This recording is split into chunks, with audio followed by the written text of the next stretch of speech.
Companheiros do Tio da Letra, nós estamos aqui em mais um episódio do nosso podcast, esse episódio super especial que vai tratar sobre esse grande filme Deus e o Diabo na Terra do Sol.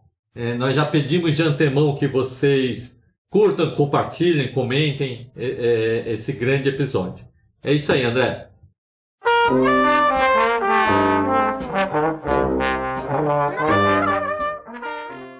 Pois é, Júlio, esse episódio promete e a gente tá aqui num estilão meio Glauber Rocha mesmo, né, cara? Porque o microfone não funciona, o cabo não funciona e pega uma coisinha aqui, outra ali, eu faço a você mesmo.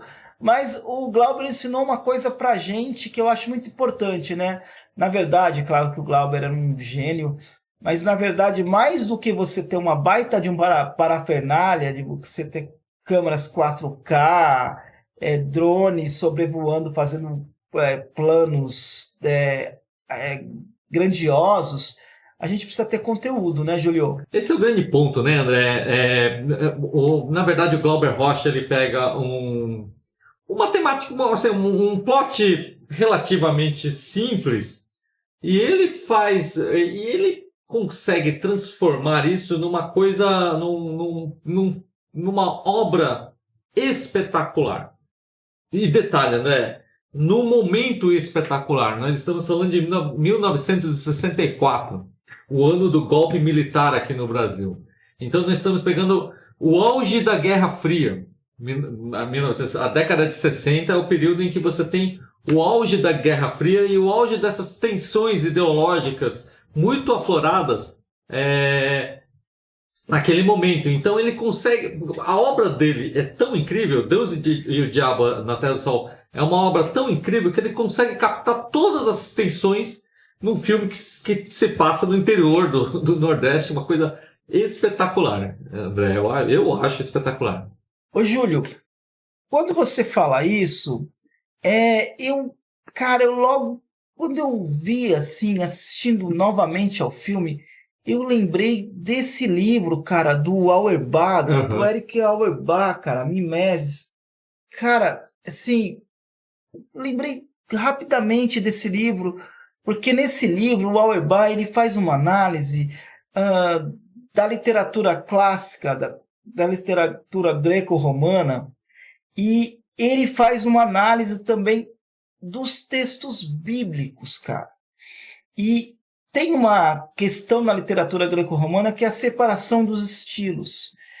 Por exemplo, o gênero épico, ele tem que ter personagens que também sejam épicos. Personagens com caráter elevado. Esses personagens, geralmente, eles não pertencem ao povo. Porque o povo, ele é para um outro gênero. Então, esses personagens de caráter elevado, eles são da nobreza, eles são príncipes, eles são reis, eles são deuses. Mas, fazendo análise do texto bíblico, o que o Auerbach percebe? É que o épico está exatamente no popular, no pescador, Jesus Cristo, que era também do povo. Então, o épico, ele passa a estar no popular. As ações de Jesus Cristo, as ações de Pedro, o pescador, que era um simples pescador, começam a ser épicas também. O Auerbach ele faz uma análise da Bíblia como um texto, não como um texto sagrado, mas como um texto literário, tá? Como literalidade. E o que o Glauber Rocha faz em Deus e o Diabo na Terra do Sol é isso. É pegar personagens populares, personagens num estado de condição humana precário, e ele faz um épico a partir daí.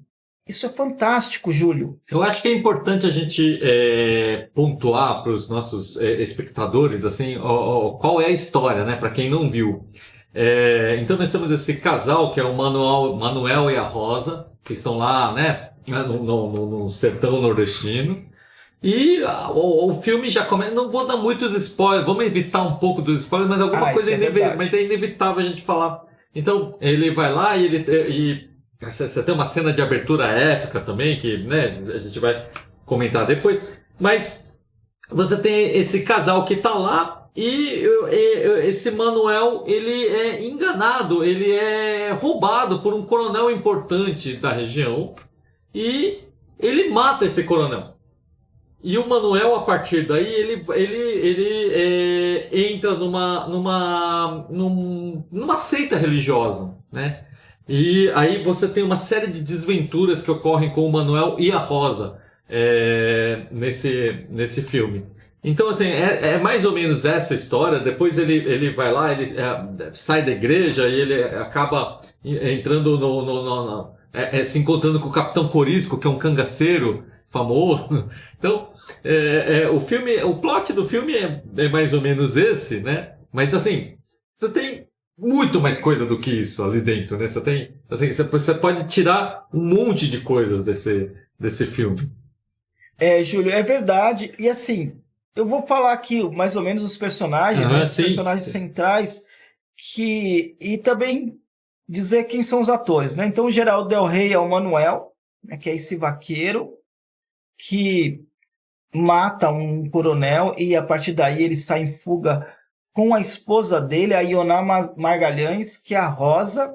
Li uma crítica sobre o Deus e o Diabo na Terra do Sol, em que o crítico de cinema ele diz que a Ioná Magalhães ela destoa daquela cena terrível do Nordeste, daqueles personagens maltrapilhos, porque ela tá linda nesse filme, realmente tá linda, é linda mesmo, assim, ela destoa mesmo.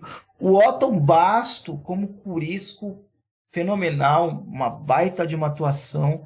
O Maurício do Vale, que é o Antônio das Mortes também, cara, o Antônio das Mortes, ele faz ali o contraponto ali, sensacional. Lídio Silva, o Beato Sebastião, primeiro, né, o Beato Sebastião, ele é inspirado no Antônio Conselheiro, e é um beato negro, né, tem essa, eu acho que é fantástico, assim, aquela presença, aquele homem negro, forte, um beato. Eu acho que aquilo ali é demais. O Roque Santos, que é o Cego Júlio, que é o violeiro, que ele narra a história. É importante a presença dele de um narrador que narra a história com repentes, né?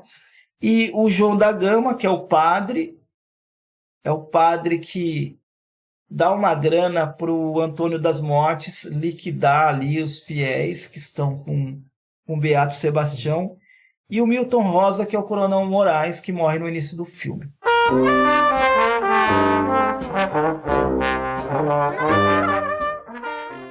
O que impressiona, eu reassisti o filme recentemente, e uma das coisas que me deixa chocado, André, é assim, como nós temos assim, como as produções atuais são medíocres, né? Diante de uma obra tão poderosa como a obra do Glauber Rocha. Então você tem assim, filmes interessantes, como Ainda Estou Aqui, você tem, né, filmes bacanas e tal, mas, cara, uma boa parte da população, ela se vê assim, distante, ou ela se vê meio impedida de assistir esses grandes clássicos do cinema, né? O Glauber Rocha é um cara que está dentro do contexto do cinema novo, que é um contraponto, é um movimento que se contrapõe a uma certa visão alienante da produção cinematográfica de então, da década de 40, 50, né? De estúdios como Veracruz.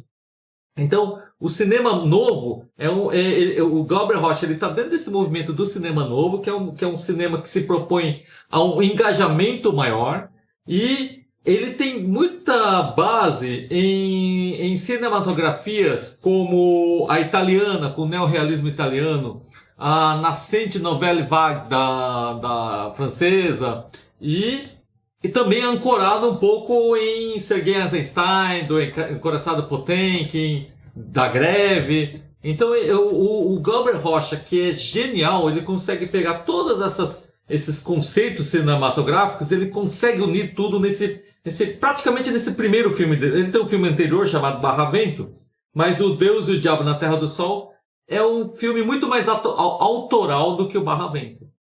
E ele consegue fazer essa fusão genial. E ele consegue trazer uma coisa, André, que eu acho espetacular, que é a ideia da estética da fome. Júlio, é verdade. E assim, poxa, a gente falando. Eu vou falar sobre a estética da fome, claro.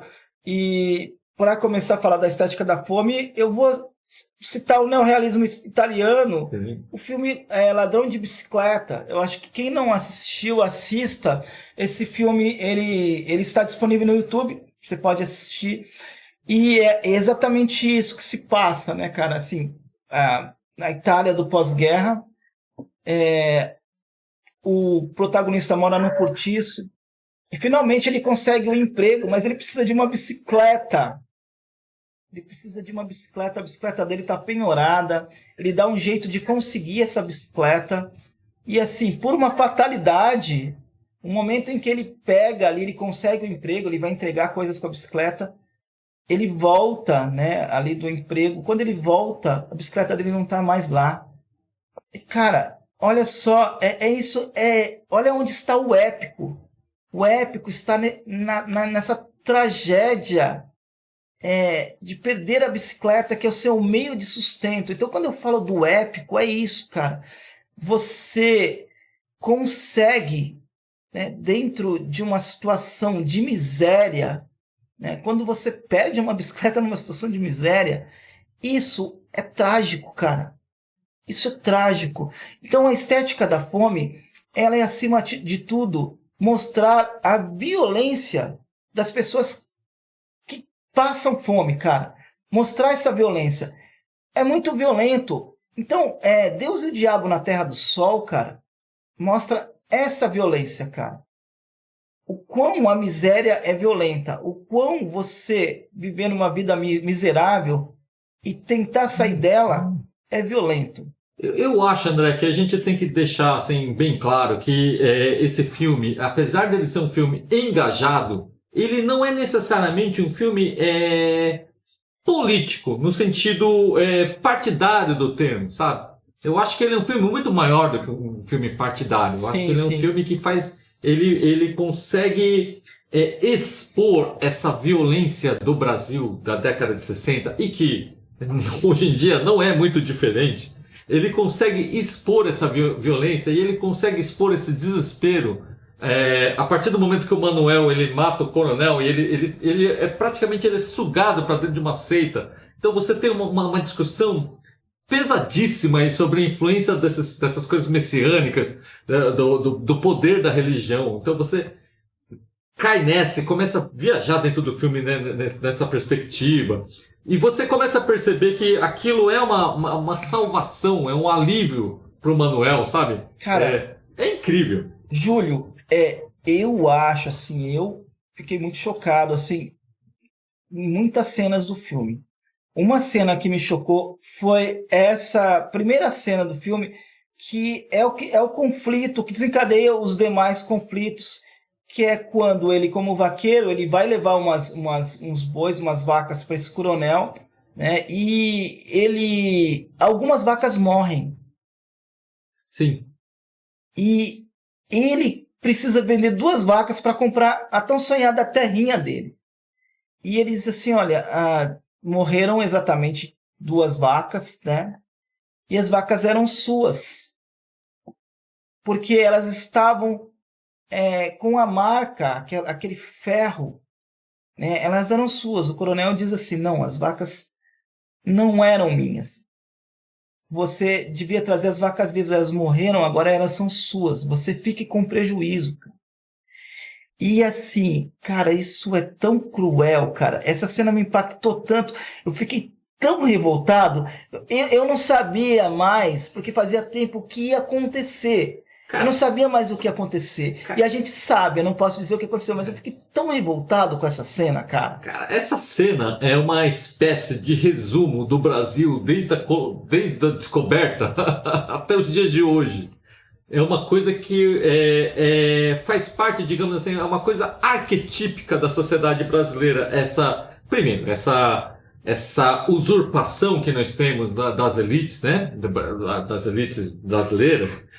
E essa coisa da violência, como essas elites são violentas, como elas são injustas, né? E como a própria a nossa sociedade é extremamente injusta.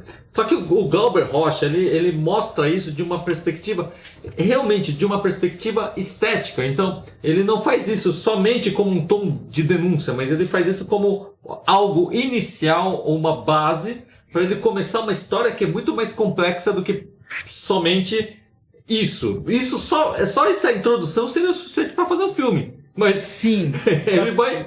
ele vai além disso, ele vai ele foca uma questão social, né? O problema é social, mas depois ele vai numa coisa pessoal, uma viagem pessoal, né? Individual, subjetiva, em busca de algo, e assim, essa violência ela perpassa o filme todo, evidentemente que ela faz parte desse filme todo. No momento em que o Corisco aparece, isso a mim me parece assim um momento espetacular, porque é um momento em que você tem uma perspectiva revolucionária, né?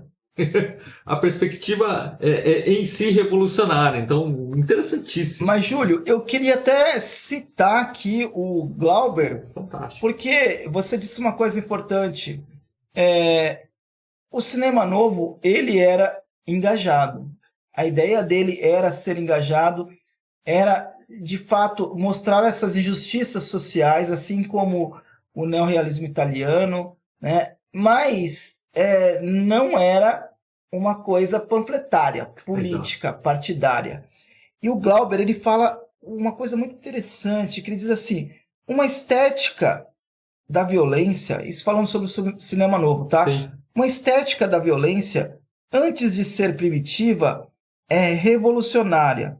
Eis aí o ponto inicial para que o colonizador compreenda a existência do colonizado. Cara, Perfeito. eu acho que isso é também muito... causa um estranhamento, sabe? Assim, o colonizador conhecer ou reconhecer a existência do colonizado, do explorado, do marginalizado, porque o que esses caras querem é não saber da existência dos marginalizados. Eu tenho a impressão que nessa frase, claro que a frase é complexa, mas eu diria para você que não é possível você fazer um ativismo anticolonial, né?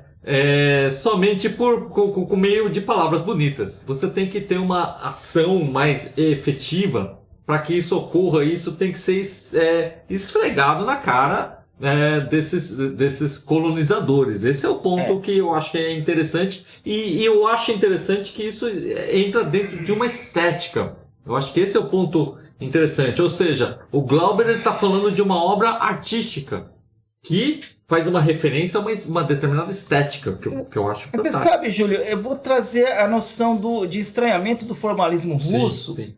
Porque você sente o estranhamento, você não sente o estranhamento com um estranho. Sim. O estranhamento vem do familiar. Sim. Quando você começa a perceber a vida precária e violenta desse povo que vive no sertão nordestino, desse povo que vive na favela, quando você começa a perceber isso, é genial isso. É genial. Essa é a grande sacada do Glauber Rocha, e eu acho que essa é a grande sacada, digamos assim, de um cinema mais autoral, um cinema que te leva a um deleite estético e uma reflexão crítica. Por isso que eu estou te falando que eu acho que o cinema atual, os que vêm, essas comédias da Globo, enfim, claro, você tem que ter cinema de tudo quanto é tipo, né? Você não tem que ter somente um tipo de cinema. Mas eu tenho a impressão, André, que o que é ofertado ao povo, ao povão, não é o Glauber Rocha. É a comédia nada, sabe? Então é uma pena que seja assim. Eu gostaria que esse cinema fosse mais acessível. Acessível não somente assim, que as pessoas soubessem que existe um cinema grandioso, o cinema do Glauber Rocha, ele está no nível do Eisenstein, ele está no nível do Orson Welles, ele está no nível de grandes obras cinematográficas pelo mundo. Ele não está abaixo de nenhum cinema desses, né? De fato, e ele é reconhecido, né? Sim. Inclusive por esses nomes, por esses grandes diretores e cineastas. Então, ele só, de fato, não é reconhecido. Ele foi reconhecido durante o tempo em que ele estava vivo, viveu pouco, né, no Brasil. É claro, é reconhecido pela crítica do cinema, porque logo em seguida ele vai para o exílio, né? Ele há o golpe militar e ele vai para o exílio logo, né? Assim, vai para Portugal, se eu não me engano. Ele fica, acho que até 1970 no Brasil, e ele é exilado. E ele volta, retorna, faz TV, né? Faz TV, faz TV. Qual é o nome do programa, Júlio? O nome do programa é Abertura. Programa Abertura na TV Tupi. E, poxa, são quadros que ele faz, né? Exatamente. Cara, mas assim, ele é genial, né? Até fazendo TV, que ele criticava pra caramba. Ele criticava a TV, pra ele era um lixo.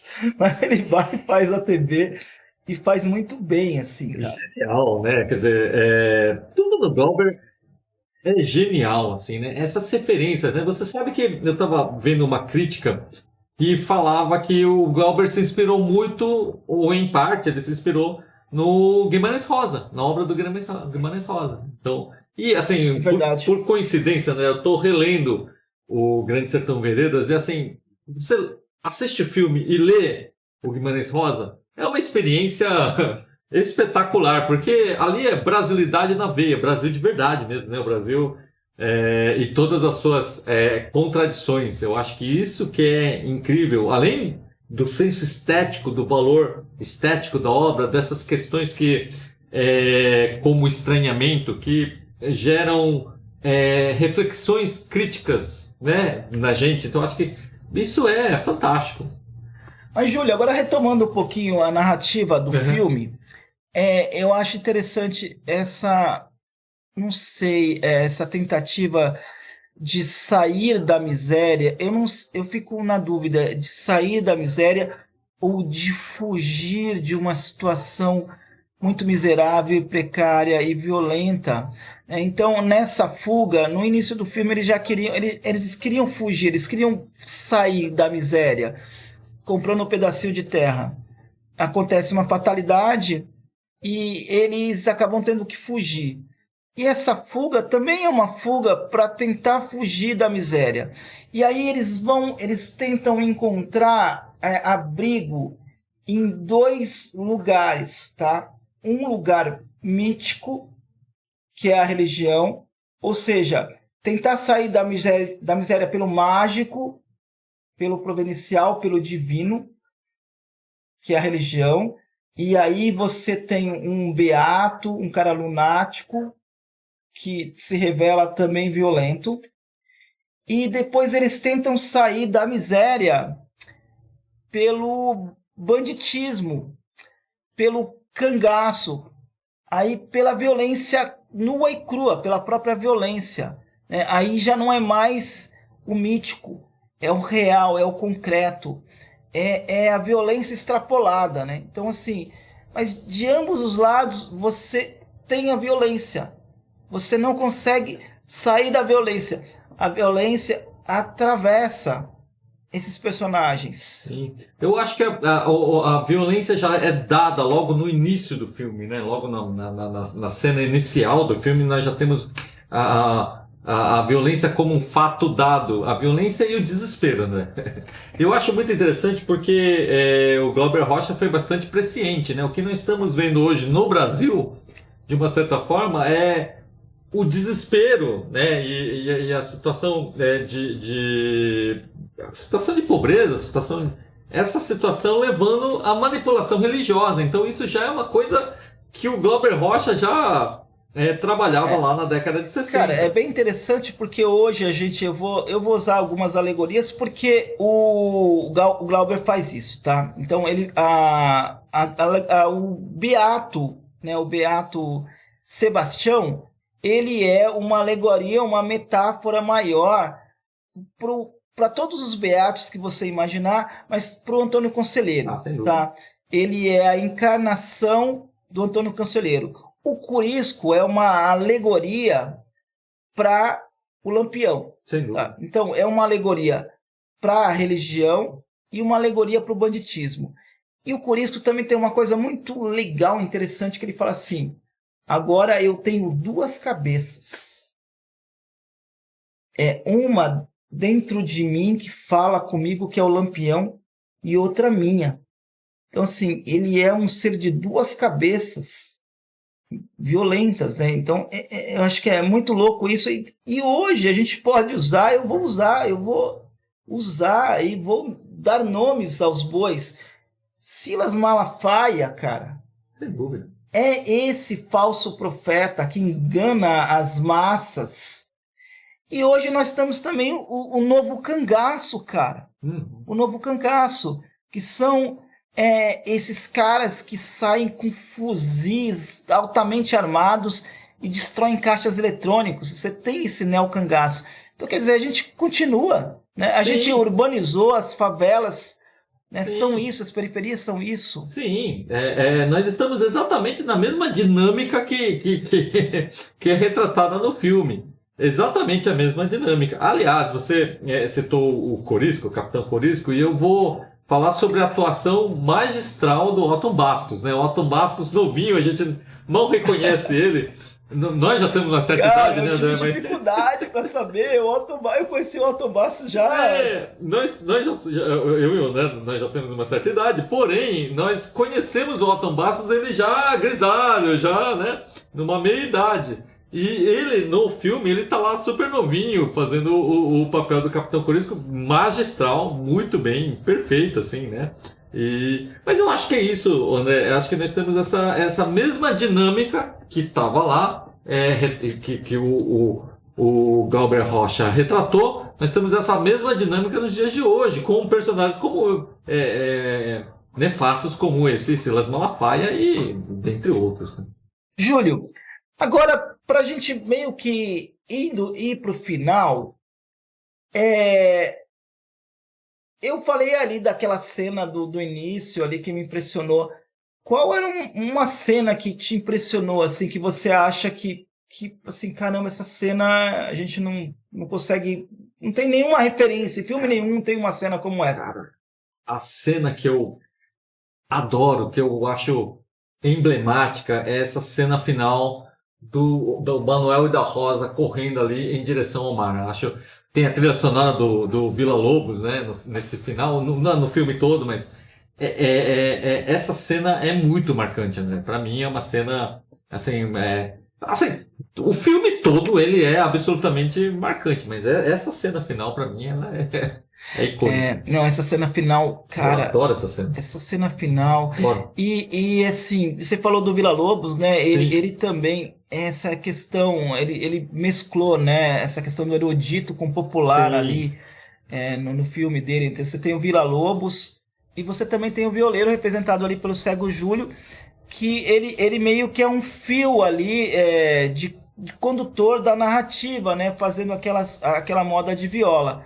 Então, poxa, cara, eu acho que é infinito, né, o que a gente pode falar sobre esse filme, né? Como toda grande obra, né, de arte, é impossível tentar definir com poucas palavras, com o tempo que a gente tem, né, toda essa complexidade que emana dessa obra. Então, acho que é uma coisa que fica muito difícil a gente tentar. A única coisa que a gente pode falar para os nossos espectadores aí é que assistam o filme, porque esse é a coisa mais interessante. Ô, Júlio, eu já falei de uma cena, mas eu gostaria de falar de outra, só para a gente meio que encerrar. Sim. Mesmo, que é aquela cena que o Antônio das Mortes, ele é pago, né, pelo padre e pelo coronel para acabar com o Beato Sebastião e também acabar com os fiéis.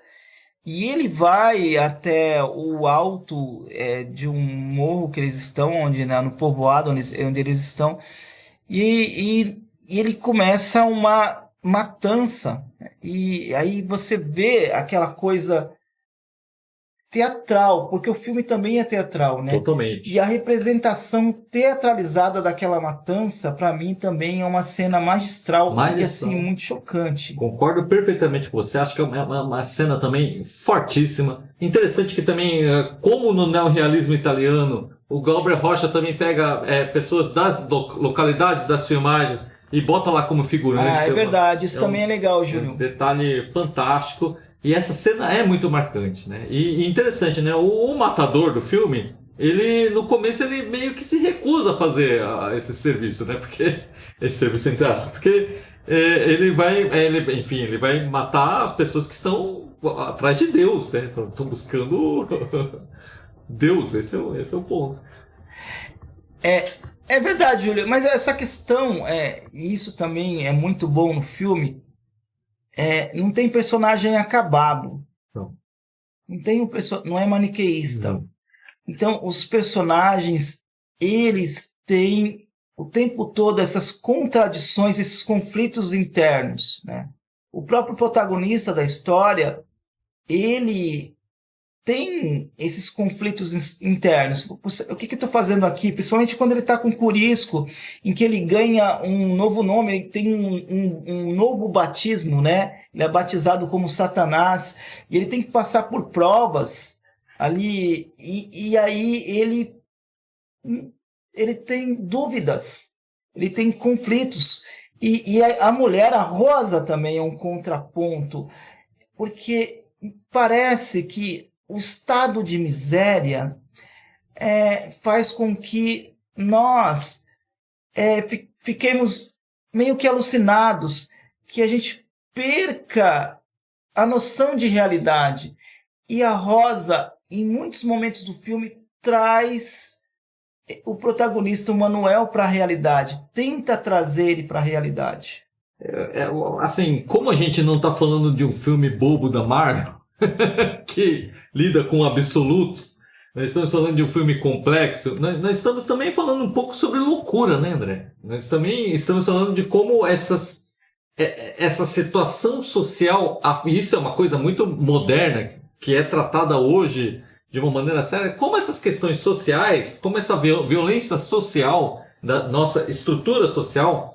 Inclusive você tem um short recentemente falando sobre isso, né, que é o livro da Lena Schwartz, O Brasil, uma Biografia, que fala sobre essa violência sistêmica, digamos assim, da sociedade brasileira, como essa violência afeta o indivíduo e o leva a momentos de loucura. Eu acho que é bastante interessante perceber essas várias camadas que o filme tem, essas várias perspectivas que o Glauber mostra. Então, acho que isso é assim de uma grandeza incrível. Assim, é uma experiência única assistir Deus e Diabo na Terra do Sol. Sim, assistam e comentem aqui com o nosso canal ali nos comentários, porque vale muito a pena. E comentem se vocês querem um programa específico sobre o Glauber Rocha, que a gente está planejando. Boa! Valeu, gente. Valeu. Então, não esqueçam, né, Júlio, de quê? De curtir, compartilhar, de comentar. É isso aí. Valeu, gente. Até mais.